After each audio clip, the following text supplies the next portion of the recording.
After just one short delay, Ghost of Tsushima has finally arrived. No trophy in the game is missable, making it easy to get each and every trophy even after you beat the game. Here are all the trophies that you can get in the first act of the game. Some of these trophies you'll definitely want to be sure to get, as they give you new techniques and skills, and ultimately prepare you better for the increase in challenge later in the game. A moment in time. Personalize a scene in photo mode. The first item on our list is so easy to get, you may just earn it on accident, as I did. Simply press right on your D-pad at any point while playing and you will activate photo mode. Interact with the menu in any way and the trophy will pop. While this can be done at any point, you might as well wait until you find a striking view to properly and enjoyably earn this trophy. Open for business. Successfully stagger 50 enemies. This will likely be one of the first trophies you earn in the game. Staggering enemies is a relatively simple task. All enemies will have a white posture bar. Breaking this posture bar will count as staggering an enemy. Using heavy attacks is the best method to break the enemy's posture. All you'll need to do is to learn how to combo your heavy attacks effectively. But if you're having issues, be sure you're using the correct stance for each enemy type you're facing. Stone for sword, water for shieldmen, wind for spearmen, and moon for brutes. There are a number of techniques that are also effective in staggering enemies as well, the most useful of which being the first available for the water stance, which can be unlocked very early on. Flash of Steel. Defeat 20 enemies with a counterattack after a perfect parry. To get this trophy, you must first buy the perfect parry skill, which can be done almost immediately. To perform a perfect parry, hit L1 as close to the attack landing as you can get without getting hit. A perfect parry will be a bit more cinematic than a regular parry. You'll recognize it by the camera slowing down for a split second, and a small bubble of force, as well as some additional sparks that you wouldn't normally get in a regular parry. You will need to kill your enemy with the perfect parry to achieve this trophy. While most perfect parries will kill the target right away, it isn't a guarantee, so be sure you get a few hits off before attempting to do this for some of the tougher enemies. Bosses also can't be killed this way unless they are low on health. If you're having some trouble with this one, try waiting until only one enemy is left and use them as practice. There are also techniques you can purchase that will allow you to parry more moves that may have been otherwise unblockable. Unlocking these will give you more opportunities to parry per fight. Have a nice fall. Kill an enemy with fall damage by knocking them off a ledge. For this one, you'll need either the shoulder charge technique or the typhoon kick under the wind stance. You may be able to get the charge faster, but the kick is far easier to pull off for me personally. This is because some Mongols will dodge the charge if they see you coming. You can get this in most Mongol territories by climbing a watchtower and kicking the archers off a cliff. There's also a mission early in the game, when recruiting the Straw Hat Ronin, in which multiple enemies have lookout stations on the edge of a cliff and will not see you coming up from behind them. Witness Protection. Shoot a terrified enemy with an arrow while they are fleeing. When this terrified status is in effect, enemies will fall to the ground and then run away. Mongols can enter the status in a number of ways. Ghost Stance and Armor both inflict this effect, as well as Poison Darts and Mythic Arts. But if you want to earn this trophy in Act 1, purchasing the Terrifying Parry skill is the way to go. This will give perfect parries a 20% chance to terrify enemies. So once you get this, simply perfect parry until the status is triggered, and then shoot the enemy as they flee. Using different ghost weapons and playing in a ghost playstyle will also sometimes inflict this status. Please, let me go.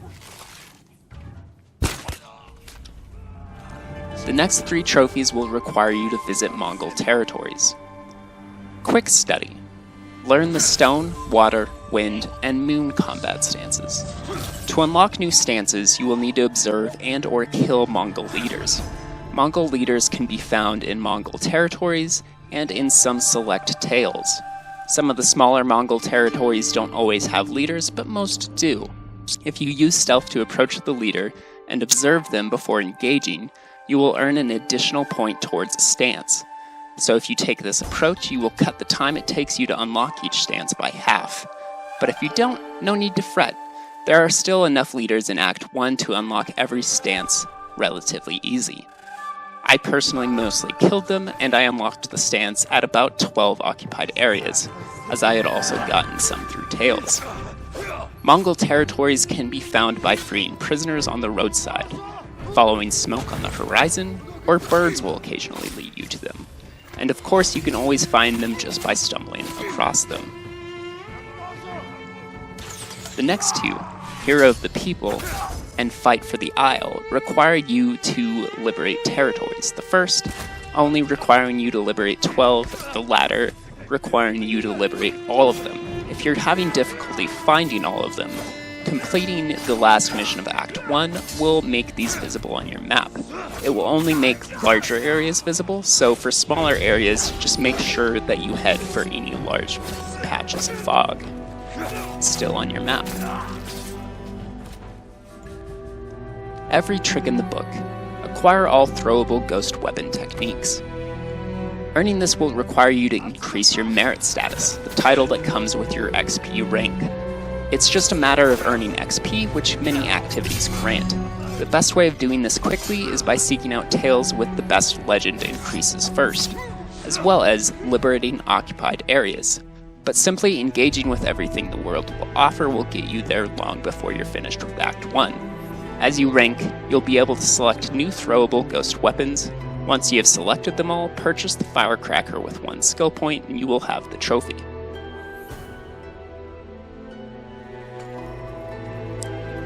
Charming Man. Equip a charm in all 6 slots. The next trophy requires you to visit fox dens.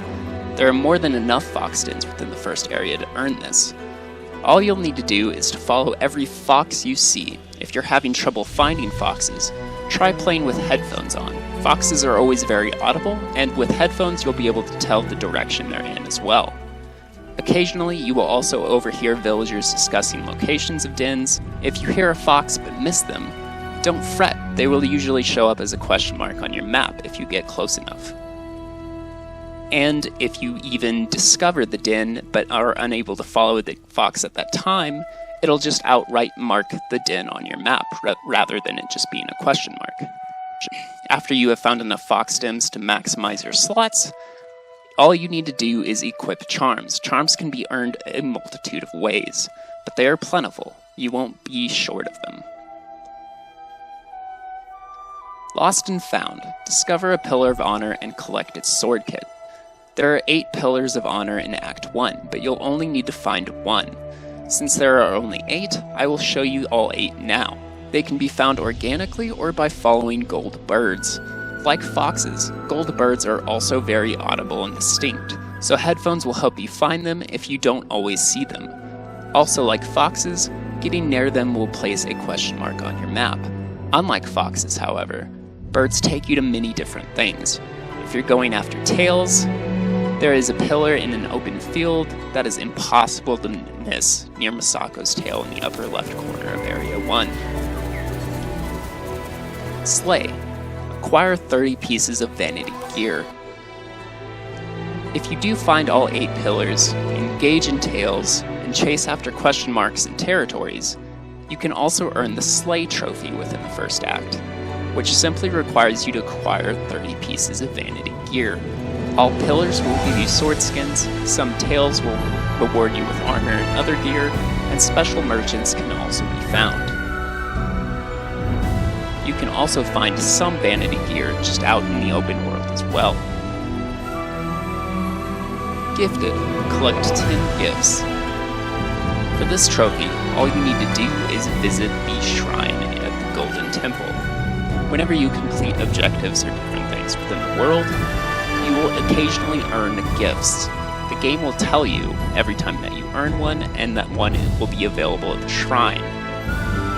By the time you reach the end of Act 1, you should have more than enough to earn you this trophy. But if not, just do a couple more optional tails and Mongol camps until you earn this one. Simply just visit the shrine in the Golden Temple.